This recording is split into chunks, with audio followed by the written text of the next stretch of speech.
Good afternoon, everyone, and welcome to IPersist, sponsored by Trio Pathways. My name is Davina Gardner, and I am a Trio participant. It is my pleasure to introduce our moderator, Bianca Holman. Bianca started at WDBJ 7 in November of 2016. She considers Virginia home, having attended high school on the other side of the state in Yorktown, Virginia. Bianca received her master's degree from Columbia University Graduate School of Journalism in New York and her undergraduate degree from Howard University in Washington, D.C. During the past years, she worked for news organizations such as Viacom and NBC Universal. She is a member Before relocating to Roanoke, Bianca taught sixth grade math for 6 years in Northeast Washington, D.C. and Brooklyn, New York. She is a member of National Association for Black Journalists and Delta Sigma Theta Sorority Incorporated. Please join me in welcoming Bianca Holman.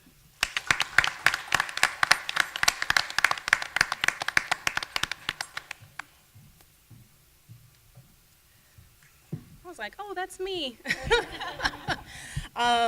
So it's just a pleasure to be here. I thank IPersist for just reaching out to me to be a part of this panel and help moderating this panel. I think it's going to be just a wonderful event for people to gain more information about just your college experience and, of course, ask questions. We're going to have that time at the end for that. All right, so we're going to give a moment for each speaker to introduce themselves and tell the audience who you are and where you're from and what your line of profession is.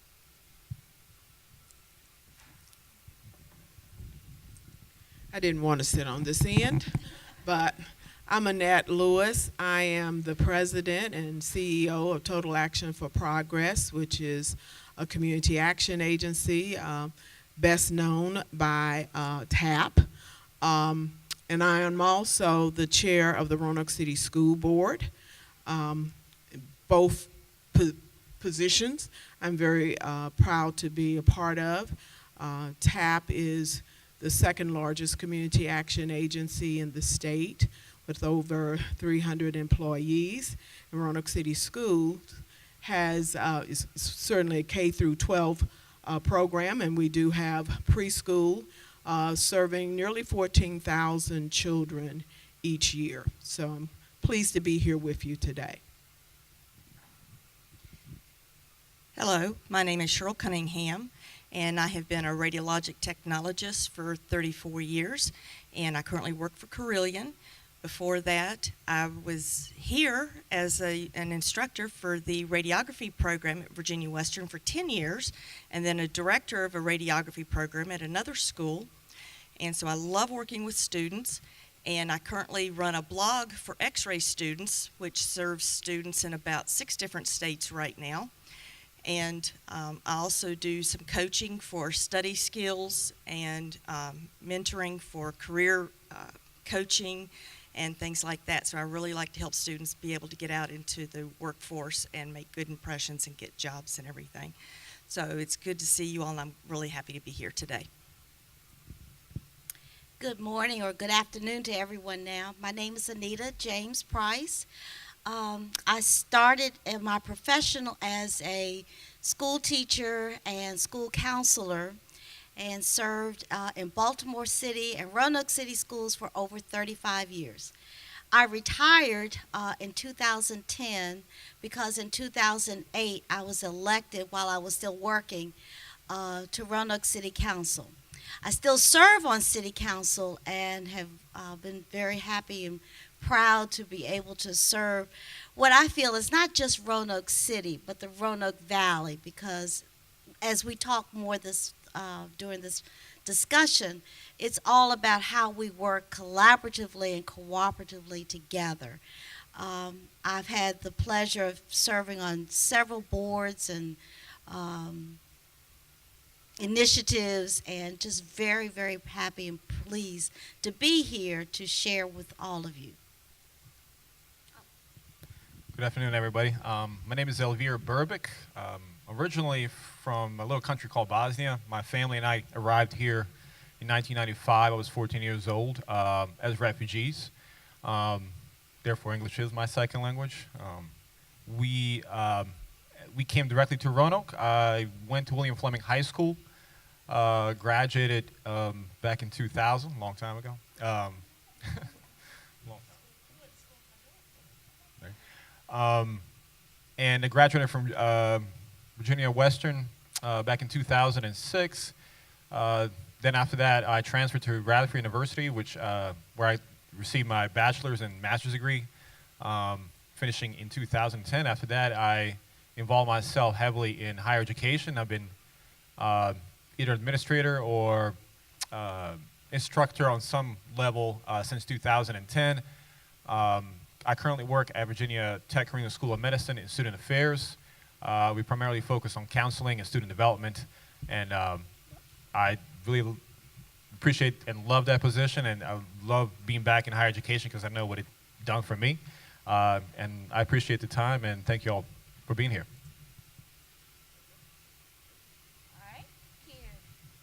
Hi, everybody. My name is Tracey Giordano.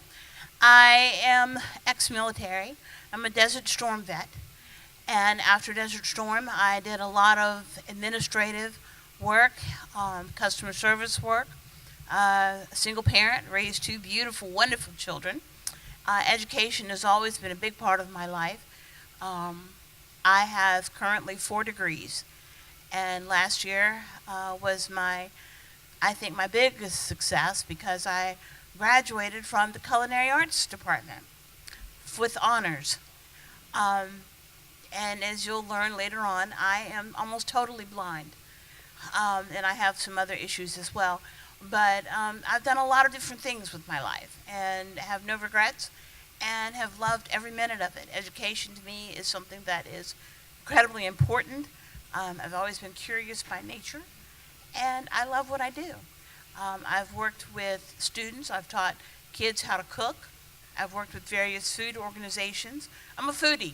I'll be the first one to tell you, I am a foodie, true and true.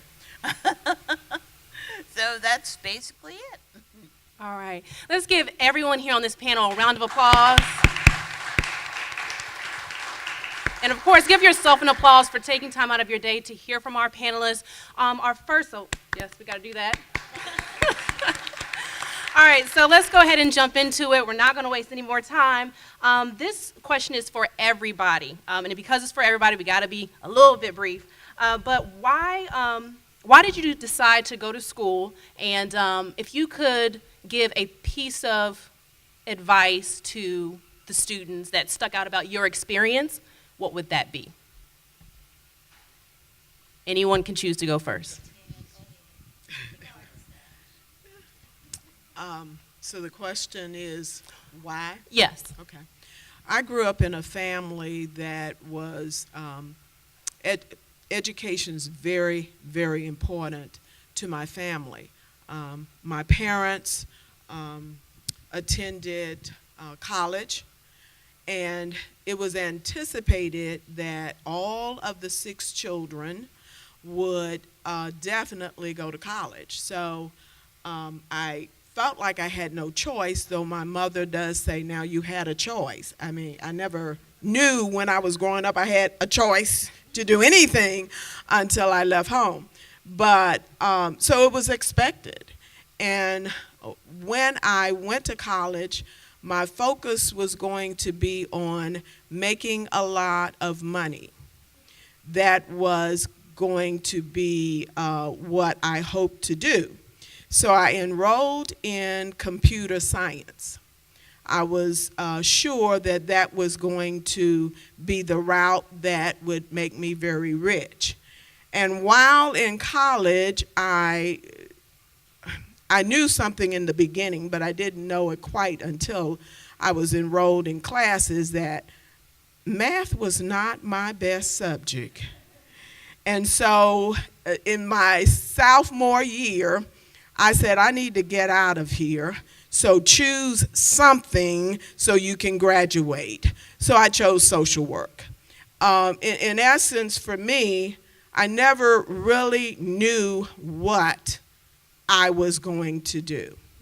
I just knew I was going to go to college, I was going to graduate, I was going to get a profession, and I was going to be successful because I was not going to give up. That was not something that my family knew or would do. So here I am, an administrator in a human service field that is just so happened that I ended up here. So I would say, you know, even if you don't know what your long-term goal is or what your career will be, just stick to it and graduate. There is something out there for you if you focus on achieving a goal. And if you could also share if you were the first person in your family to go to college also. I know we probably have a lot of students who are the first person to achieve higher education, so if you can share that also. All right. I was the first person in my family to go to college. It was more or less expected that I would go because my parents did not go to college. And so I just grew up with that, expecting I would go. And when I wanted to go to college, my first thing, I knew I was going to be a teacher. I figured I would be teaching high school. That was what I wanted to do, is be a high school instructor. And then I got up here for my first year, and when I was in the library, there were 2 students from the X-ray program talking about how much they loved their program, and all of a sudden, I got interested in that. And back when I was here, which was back in the old days in 1984, I think there were a couple of computers on campus, but we didn't have Google. So I had to do it the old-fashioned way and look it up in books and talk to people about it. And I fell in love with the X-ray field. And I switched my majors, and lo and behold, I ended up teaching in that field after all. But my advice to you is do research on whatever you want to do, and don't just get into something for money, but go research it. Talk to people that are in the field that you might want to do. Let's see. I'm the oldest of 5, and I am the first in my immediate family to have attended college. And like these ladies have said, it was an expectation coming from my family. My parents, I always say, were the most brilliant people I've ever knew. Neither of them had the opportunity to go to college. My father was the oldest of 6, and he and his brother older than he, the 2 of them went to school. They went to work and were also in the service and spent all of their monies collectively helping their younger siblings to go to college. My mother was an only child. Her mother died in childbirth. And my mom always wanted to go to college but did not have the means. Her father did not see any value in education. But I always said my mom was the best English teacher, bar none, because she could correct you at the drop of a hat, and it was always correct. So growing up, I always had that in the back of my mind, that my parents did not have that opportunity, and it was instilled in myself and my siblings, you're going to college somewhere. You just need to decide where. And even the decision about where to go, that wasn't my decision. One of my uncles came to visit us one Sunday and said, I think Anita should go to Hampton Institute. It's Hampton University now, but back in the dark ages, it was Hampton Institute. I went sight unseen, never stepped foot on the school. I went with the thinking that my passion had always been, I love to sew. And my passion was drawing and then creating clothing. So I thought I was going to be a fashion designer. Well, my dear brilliant mother had other thoughts. And she just looked at me and she said, and you will make a career of this how? Well, things back in the 60s were a little different than they are today. So I went to Hampton and became a home economics major. Y'all ain't probably never heard of that. Although on another conversation, I do want to talk about the importance of having home economics education in our schools. But I did finish from Hampton and Morgan State, and then consequently I got my master's, which we'll talk about later, from Virginia Tech. And I became a home ec teacher in Baltimore City. Having lived there for a few years, and then we transferred here, and then I taught 10 years at Patrick Henry High School, which I will tell you I absolutely loved. There's some of my former students in the audience, so y'all gonna have to forgive me if I get a little emotional.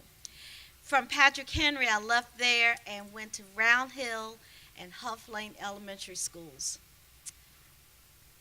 Those were my finest days, being a school counselor to many, many, many children. Having taught 35 years, I've lost count how many kids I actually had. But I will tell you, don't go looking for a job. Look for something that you feel it. You'll know it. You'll feel that passion. When I became a school counselor at Round Hill Schools, I said, wait a minute. I taught high school for 20 years. No, I'm sorry, 15 years. I don't know anything about teaching children. And like I said, that became my biggest passion, having the opportunity to impact the lives of little ones. So find your passion. Find your passion. Let me go back to the question. You want to? Yes, why did you decide did to seek higher education? So in my situation, yes, I was the first one. I'm oldest out of two. My brother is 3 years younger. At that time, my parents came here with nothing. So back in 1995, they started working. They didn't speak English then, and they barely speak the English now. So they started full-time jobs, manual labor, for at that time, I think it was $5.75 an hour was the minimum wage. So what I saw is the constant overtime working at a factory. And I was at William Fleming at the time, struggling to write papers, talk in front of people, construct a sentence that makes sense to me and to others. I struggled. I barely graduated Fleming. They graduated me. So when I left, I said no college. I mean, I struggled back in high school so much that if I start college, this is going to be even worse. It got a little better. I mean, I changed my major 3 times, but the reason why I even started back is there's a second chance. So there's people where I'm from and many different parts of the world that will never get this chance, or will never, they don't even see the light at the end of their tunnel, let alone an education. So we're being given a second chance at life. So we took a chance of that. So I started here, struggled heavily. I didn't know how to study. Nobody showed me in high school how to do that. So I changed my major 3 times. I worked full-time and went to school part-time. So I worked full-time in a factory where my parents worked for also minimum wage. And then I told my father, who was gracious enough to say, hey, if you want to go to school full-time, then do so. That's why we're here. And at that time, I was seeing my brother. He knew he was going to go to college after he graduated from Fleming. And right now, he's a physician. But at that point, I didn't know what I was doing here. I didn't know what my purpose was. I never discovered the why behind why I even here. All I know is I'm given a second chance. Let me take a shot at this. I discovered my why when I left this place and went to Radford University in 2006 and decided to take a degree in communication, specifically in public relations. Reason is because I could not speak in front of people. There was a tremendous fear by standing in front of folks and telling them this story and being vulnerable to it. Majority of us, I would say 99% of us, have a fear in standing in front of people and talking to them, persuading them to do something. And I found out that communication leads to understanding, leads to better world, leads to peace, because I came from wartime. And everything I've done in Radford, in my undergraduate and graduate, had something to do with my experience. I never thought, hey, what am I going to do with this? What kind of job am I going to have? My thing is short-term goals that help me to my long-term goal. So I focused on each class and put all my effort in each class. Sometimes my light is far away. If I can't see it, I can see the light that's right in front of me. And that is a semester at a time, a class at a time, a test at a time. So that was my position when I discovered what I wanted to do. And I loved higher education. This is what provided me. So what you're seeing is what you're hearing is education. And my parents, only thing they knew is just make something out of yourself. Be someone. They never said, hey, go help people, go educate people, never. I decided to do that because that was my why. So my advice to you is find that why. It's going to be personal to you. Okay? Thank you. All right.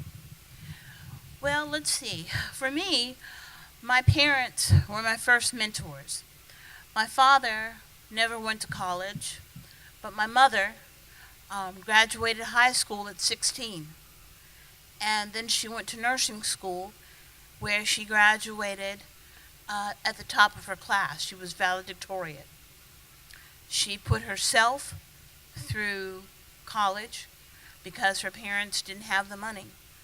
But she worked and she scuffled and she studied. And my mom, I'm so proud of her. I'm so proud of my dad. My dad worked in a place called a foundry. It was very hot. On a cool day, he worked in 400-degree temperatures. On a cool day, he cast iron. It could get as hot as 1,200 degrees. And he worked 14 to 16-hour days. And I remember him coming home drenched, exhausted, but he always, how was your day? Let me see your schoolwork. He helped in the house. He helped my mom. It was no-brainer. I was going to college. And my daddy told me, you're going somewhere. Now, we don't know what college you go, but you're going somewhere. Because, you're not going to do what I do. You're better than that. And we are raising you to be better than that. I was always, by nature, a curious child. I loved learning. I loved finding out new things and putting things together. And even now to this day, a bone moves in my head, and I think to myself, how hard can it be? I can do this. How hard can it be? And that sometimes gets me in trouble. But I love learning. And like my colleague said, you find your passion. My passion came with, I wanted to be, years and years ago, I wanted to be a foreign news correspondent. I graduated from Virginia Tech with a degree in international studies and a host of minors. I love the world. The world to me is fascinating. I love meeting different people from different walks of life. I love learning. And to me, I will never, ever stop being curious. I will always want to learn about anything, about everything.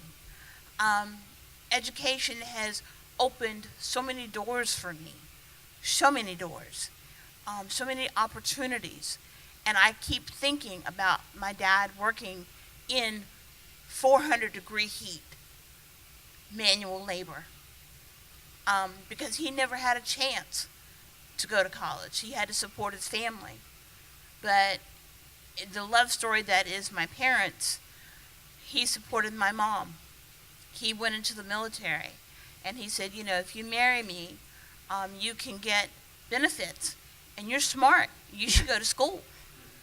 And she's like, he's like, I love you, and I want the best for you. And you're a smart woman. You're so smart. And my mom did. I mean, at 16, she graduated high school. And I'm thinking, whoa, 16, I didn't know what I wanted to do. And here she was at 16, bam, graduated, done. She worked as a maid until she was old enough to get into the nursing school. And she got in, and like I said, she worked and all the time, and sent money back to support her family. Daddy worked and supported her. So it was a communal thing. Education has always been huge in my family, absolutely huge, because as a people, it has been our savior. Our education, learning, knowledge is power. And my mother told me, and my father told me, we want you to be the most powerful person you can be. And I take that to heart every day, and it's what I've told my children. Education is power. Knowledge is power. Don't be stupid. Okay? Be powerful. So the advice I would give you, always be curious. Always. No matter what it is. And in that curiosity, something funny happens. You'll find your passion. You'll find your purpose. You'll know, and it will hit you almost like a ton of bricks, like it did me. It's like, this is what I want to do. This is how I do it. How hard can it be? This is what I want. And I have not let anything stop me. And trust me, there will be those out there that will want to stop you, that will say, why do you waste your time doing that? Come on and party. Come on and do that education stuff, that's nerd stuff. Don't listen to them. Don't listen to them. I'm telling you, don't listen. Do not listen. Keep your eye on the prize. Okay? You want something better for yourself and your family. Don't let anything get in the way of that. Don't. So just remain curious about the world, about everything. And you'll just be surprised and amazed at what happens. So just, go out there and on top of that, have fun.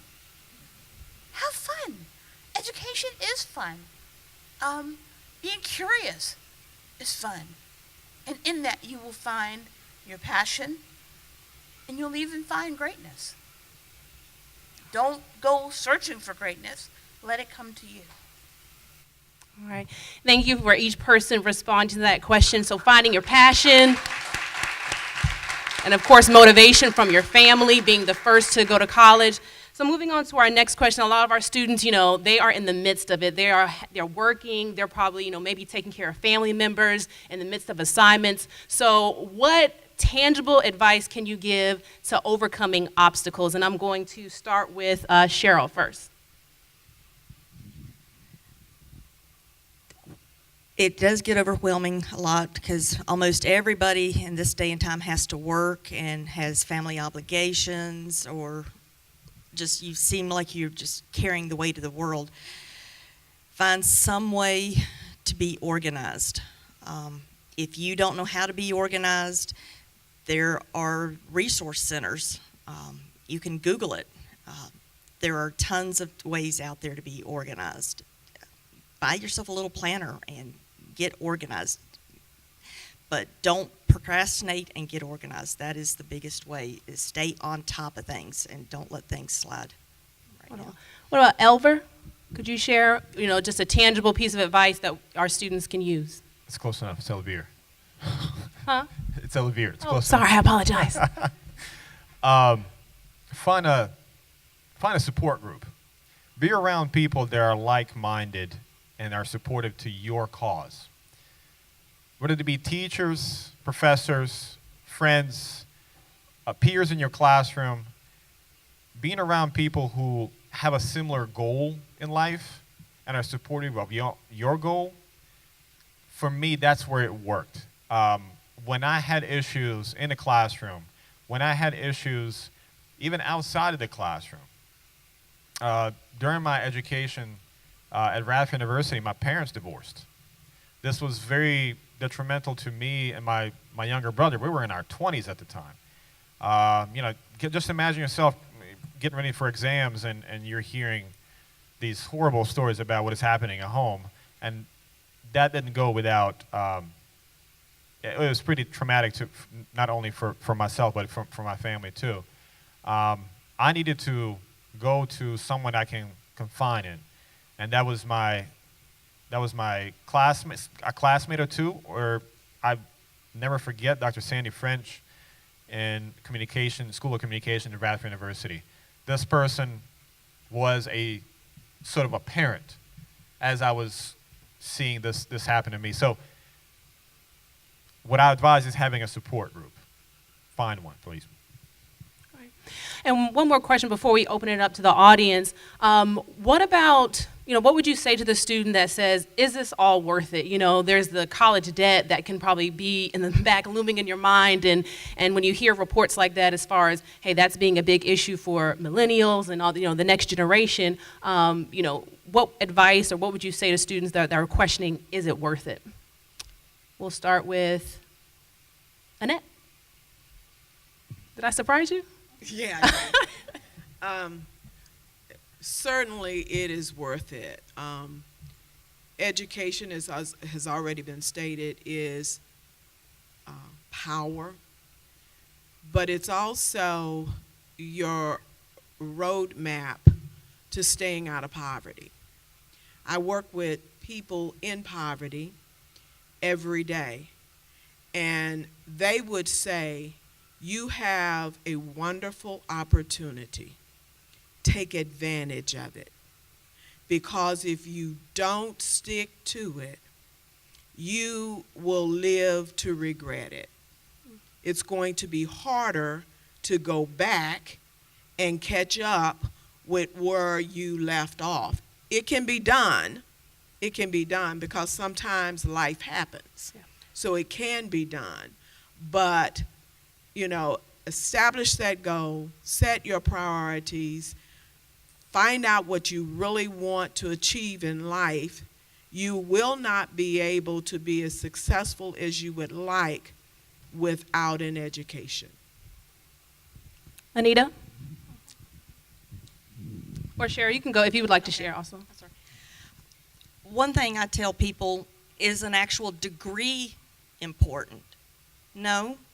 But like here at Virginia Western, they have a lot of certificate programs. My nephew will be graduating in May with 2 certificates, one from the electrical wiring program and the other from the HVAC or the air conditioning and heating program.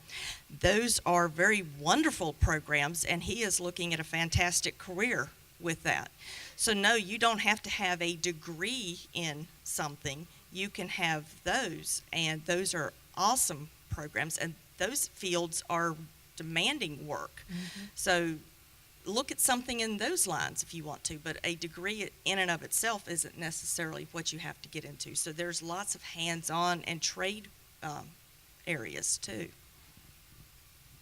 That was perfect, because that's exactly what I wanted to point to, that it's still all education, because you're learning, you're getting trained in something that is meaningful. And that's something that I think we've gotten away from, and we need to make certain that we focus on not just some of the traditional areas of education that we normally think of. I'll tell you my story very quickly. I told you I was a home economics teacher for many, many years. I started teaching in Baltimore prior to teaching at Patrick Henry. Home economics was kind of on the chopping block, and that's a conversation for another day, but I knew that I needed to do something if I was going to remain in education because I always wanted to be a teacher. So I had started previously working on a master's while I was in Baltimore City. It took me 10 years to finish my master's because, like Annette said, life got in the way. I had 3 children. We didn't have all the opportunities back then that we have now. The higher education complex was not there. Virginia Western wasn't as wonderful and offer as many programs as it is today. So I had to travel and commute after teaching and working all day, get my kids straight, rely on friends and family to take care of my babies, because I had to drive up to Blacksburg to take my classes. There were no online classes, and like I said, there wasn't higher ed and all that. So make certain that right now you take advantage of what opportunities you have. Life will always happen. Things will always get in the way. But that doesn't mean that they should take your eye off of the prize. And trust me, all of us, I think, are saying the same thing. It is so well worth it. There may be days when you might think, I can't do this. How in the world am I going to put a nickel and a dime together in order to make it? But you can. You can. Stay encouraged. Remember that there are those who have gone before you who have been able to make it. And one other thing, latch on to those who are in the same mindset as you, because I think you said it. There are going to be those who are going to say, why, huh? What's the point? Make certain that your circle of influence are in the same vein and pointed to the same goals and achievements that you're looking for. Right. Tracey, can you share also? Definitely. Thank you. Is it worth it? Yes. Yes, it is. I have gained so much in the way of knowledge, but in applied knowledge as well. The things that I'm able to do, despite my health challenges, I love. I love teaching children how to cook.